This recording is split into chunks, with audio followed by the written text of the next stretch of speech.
From awaytogarden.com and robinhoodradio.com, this is A Way to Garden with Margaret Roach, your weekly invitation to dig in and grow. A surprising number of people ask me about whether this plant or that plant in my garden or theirs is poisonous. And so when I saw news from the New York Botanical Garden about a just published, fully updated edition of a reference book on the subject, I thought, why don't I learn more about this? Meaning, why don't we learn more about this together? So to that end, I've invited one of its authors, botanist Michael Balick, to talk poisonous plants with us today. But first, these messages. Programming and underwriting support from Garden Tool Company. Garden Tool Company's wide selection of heirloom quality tools for your gardening passion is backed by outstanding customer service, fast shipping, and ongoing support. GardenToolCompany.com. Programming and underwriting support from Brushwood Nursery. For more than 20 years, Brushwood Nursery has shipped the finest selection of clematis and other vines all over the United States with full gallon-sized plant and free shipping. Their website is full of beautiful pictures and information on growing clematis. BrushwoodNursery.com. In collaboration with Rutgers University medical toxicologist Lewis S. Nelson, MD, today's guest, Dr. Michael J. Balick, who is Vice President for Botanical Science and Director of the Institute of Economic Botany at the New York Botanical Garden, has written the new third edition of the Handbook of Poisonous and Injurious Plants. I asked him to talk to us today about plant chemistry, why some plants have the toxins they do, and what we've learned from and about those plants. So welcome, Mike. It's nice to have you back again. Great to be here, Margaret. Yes, last time we talked on the show, I think we were talking about your book on herbs, so this is a little bit different. Yes? Yeah, well, similar and different. Yeah. I think this also is a book that gardeners should have, because when you go into a nursery and you see a wonderful plant that you want to have in your garden, it might be a toxic plant. Or it might be a medicinal plant that's also toxic. So this is a good thing to think about, especially if you have children or you like to explore things by tasting them. It's good to know what's going to harm you. In the preface of the book, I believe it says, plants produce many diverse chemicals that we have turned into important medications. However, since dose makes the poison, these same chemicals, when delivered in large quantities, are poisonous. So that's kind of what you're talking about is, sometimes a little is okay and a lot's not. You've seen both sort of angles of plants in your career. And maybe you could tell us a little bit about your background. You've sort of seen plants as both friend and foe, so to speak. So. Sure. Yes. Well, actually, an example of that is the mayapple. It's probably growing all around you where you are, up in the woods. And mayapple is a compound that has a compound that is used for as a cancer medicine, for example, a toposide. But if the plant's ingested, it can be toxic. So it's truly the garden of good and evil. Yes. So as a lot of your career has been, you're an ethnobotanist. Can you explain a little bit about that and sort of just the short version of what you've explored about plants? Sure. Ethnobotany is the study of the relationship between plants, people, and cultures. It involves training in a lot of disciplines, from sociology to anthropology to botany and pharmacy.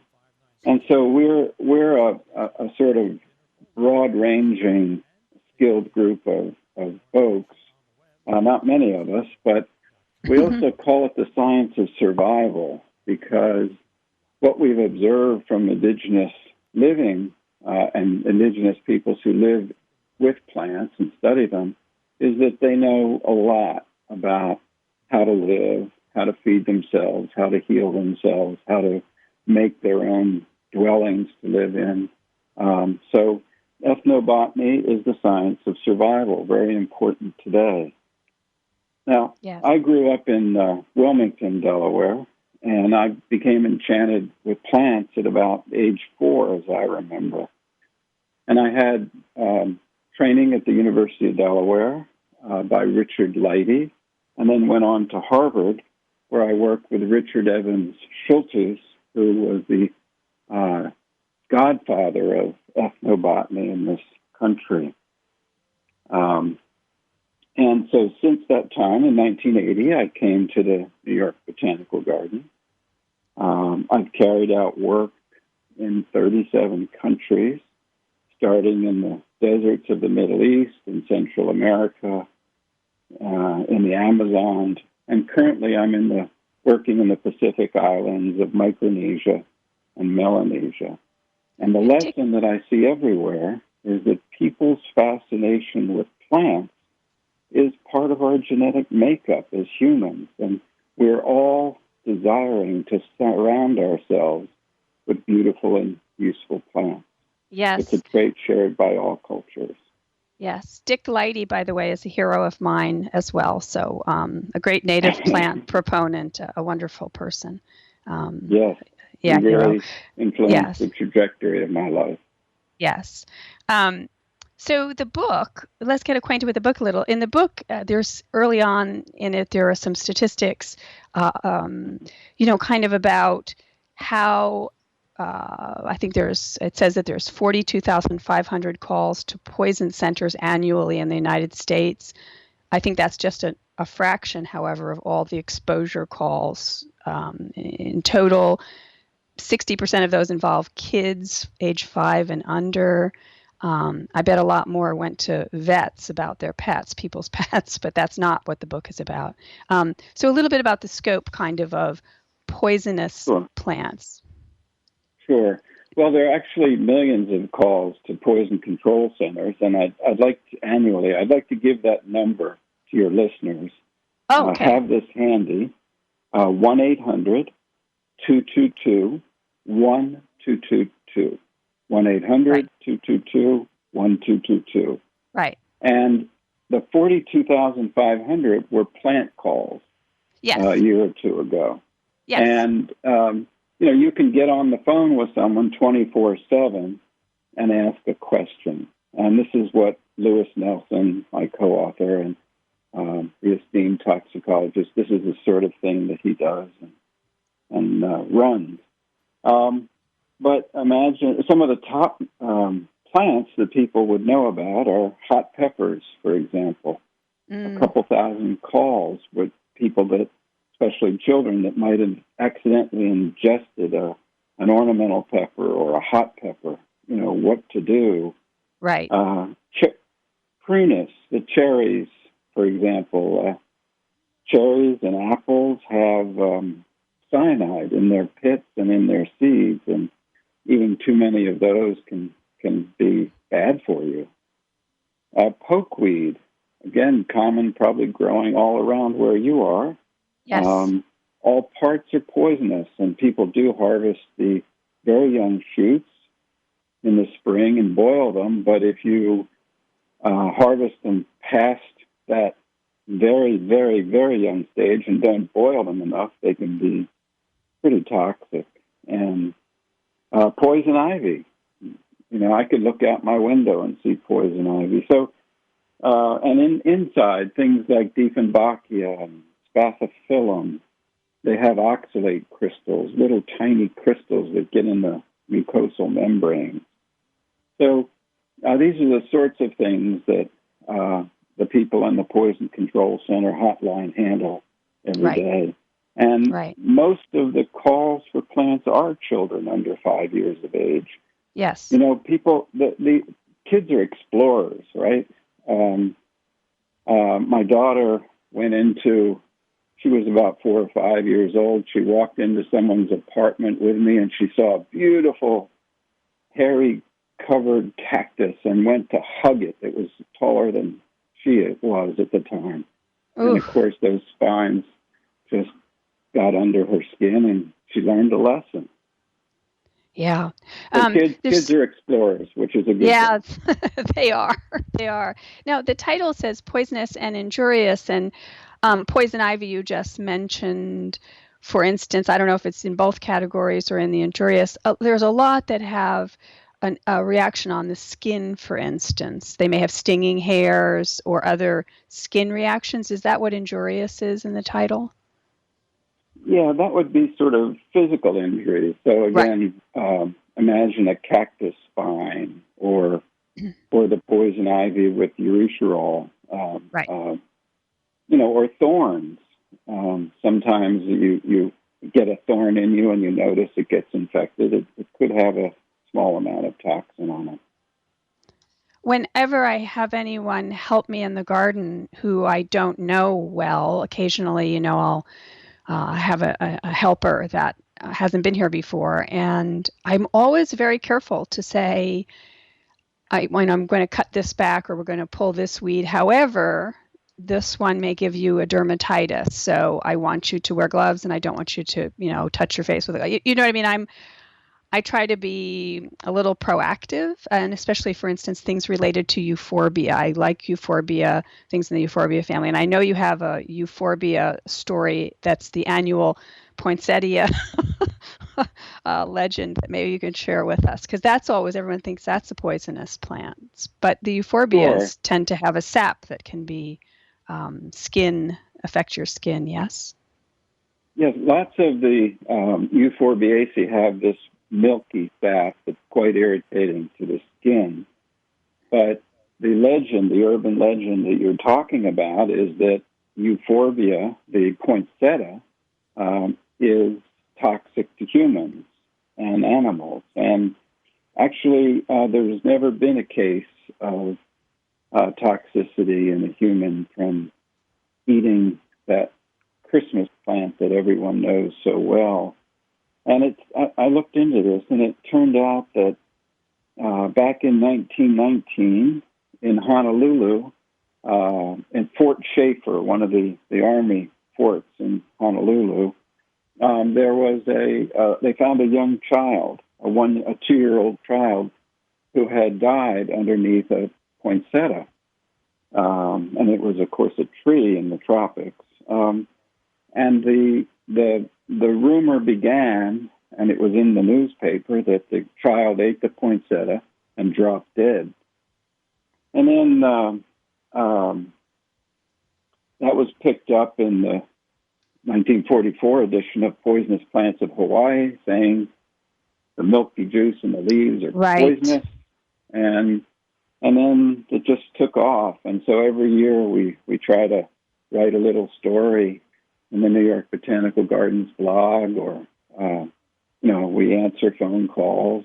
Poinsettias are not toxic. In fact, there was a toxicologist that fed rats 500 to 600 poisonous leaves, poinsettia leaves, and the rats were happy. They didn't, there was no toxic activity from a rat fed that many leaves over a period of time. Good news for the poinsettia. Absolutely. I was interested to see so many familiar plants in the book. Again, I know to alert people who might come to help me in the garden about certain plants that I know some people can be, quote, allergic to, have a reaction to, and obviously thorny things and, that type of obvious stuff. But there were so many things that I grow that are, quote, poisonous. Now, you just talked about how poinsettia became a legend, sort of a bit of folklore almost got handed down, a story got handed down, labeling it as poisonous when it's not even true. Is that how we normally find out a plant is poisonous? Is it often kind of folklore, so to speak, or whatever? I mean, or are there people analyzing plants all the time to find out? Sure. When I was a young gardener, maybe I was 10 or 12 years old, and I was digging up English ivy in my parents' garden, I noticed that my arms got covered with rash. Yes. So I learned very quickly that I'm sensitive, or at least I was so many decades ago, to English ivy.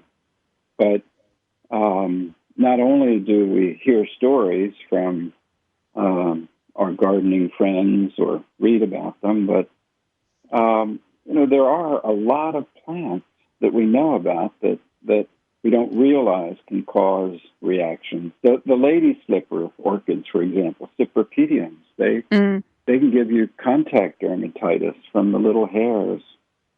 And ginkgo trees, everybody sees people harvesting ginkgo seeds in the fall, and you can get a rash from the seeds. Sometimes, because they are a food, if you eat too many and they're not properly prepared, they can cause seizures. Yeah. Daffodil bulbs. During the Second World War in Europe, people mistook daffodil bulbs for onions, and daffodil bulbs have a compound called lycorine, and they can cause severe GI upset. And one of my favorites is mountain laurel. Do you have mountain laurel around where you are? Yes, up in the mountains, up in the hills behind me. Yes, we do. Mm-hmm. So the calmeas, yes. People mistake these for bay leaves sometimes. They're very toxic. They have something called toxins, and they even have it in the nectar of the flowers. So bees that make their honey from mountain laurel, Calmia latifolia, that's a toxic honey. They call it mad honey because it can kill you. Toxins are very, very toxic poisons. In fact, I believe the Romans weaponized toxins in honey. They knew which flowers had those toxins and used them against their enemies. Even hydrangea. We've got hydrangea in the neighborhood. Toxic flower buds with containing a cyanide-like compound. You said weaponized, and I was thinking of the castor bean plant, which some people like to grow. The red-leafed one as an ornamental, big, tall, annual thing, tender thing. Speaking of weaponized, so didn't that ricin? Didn't the come from there? I mean, Mike, how does who figures this out? I mean, how does? Well, I would call it trial and error. First of all, over history. Back in the Neanderthal days, someone would eat the wrong plant and have a stomach ache, and they would teach the other people not to eat that berry. But toxicologists and botanists and chemists all study these secondary products or these metabolites of plants and build databases and write books. And a lot of the observations for toxins in humans are based on observations of either wild animals or farm animals. Right. Now, wild animals will avoid the plant if it gives them a stomach ache or worse.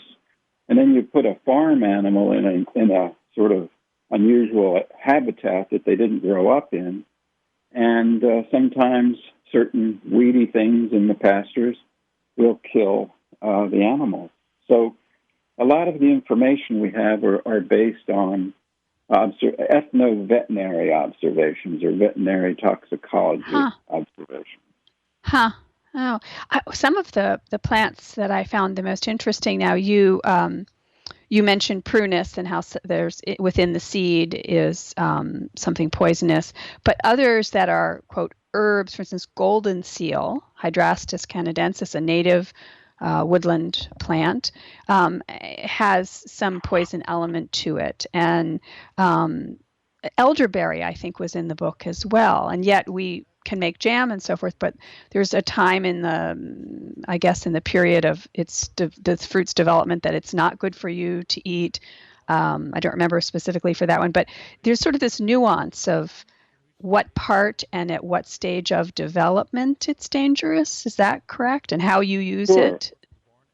Yeah, the elderberry is a perfect example. All parts of the elderberry are toxic, including the fruits, but when they ripen and you cook the fruits, they're no longer toxic. So we all enjoy our elderberry jam. But don't eat any other part, and don't eat it fresh. Right. Very, very interesting. We were talking before about that sort of milky sap of some plants, like the euphorbia relatives. And there's also a sap, and I don't know chemically if it's similar or not, but looks similar, white, sticky, in the dogbane relatives and in milkweeds. And tell us a little bit about those. Where do those fit in? Those are related to each other too, I think. Sure. Milkweeds, for example, they have a group of compounds called cardenolides, and they're a sort of toxic steroid. And a recent study showed that monarch butterfly caterpillars feed exclusively on milkweed so that they can accumulate this toxin in their body. They probably evolved with milkweed, so it's not toxic to them. But then the birds won't touch a monarch butterfly caterpillar because they know it's so bitter and toxic. So it's just fascinating. These poisons are not only a plant defense mechanism. You know, plants can't run away, so they have to sort of stand and fight. They use chemical weapons, but then animals have learned how to utilize these toxins for their own defense. Right. And so originally, of course, and all of this, us saying it's poison and so forth or injurious, it's sort of a little human-centric, and it wasn't invented. The plants didn't evolve to poison us. They evolved, as you're saying, for anti-predation and to protect themselves without being able to run away, to protect themselves in place as deterrents.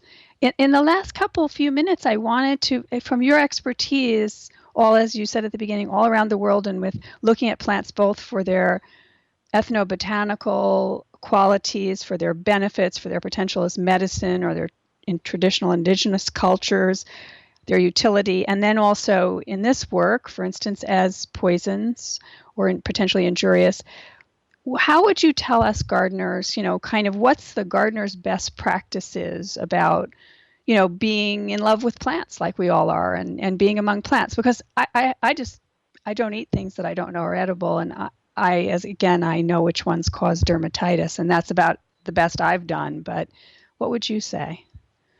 Well, one of my herbalist friends from overseas was foraging in a backyard of a home I once owned, and they thought they saw ginseng, but it was Virginia creeper, and they got an instant stomach ache. And one of the things one has to do is know your plants, know their names, their taxonomy, know what you're dealing with.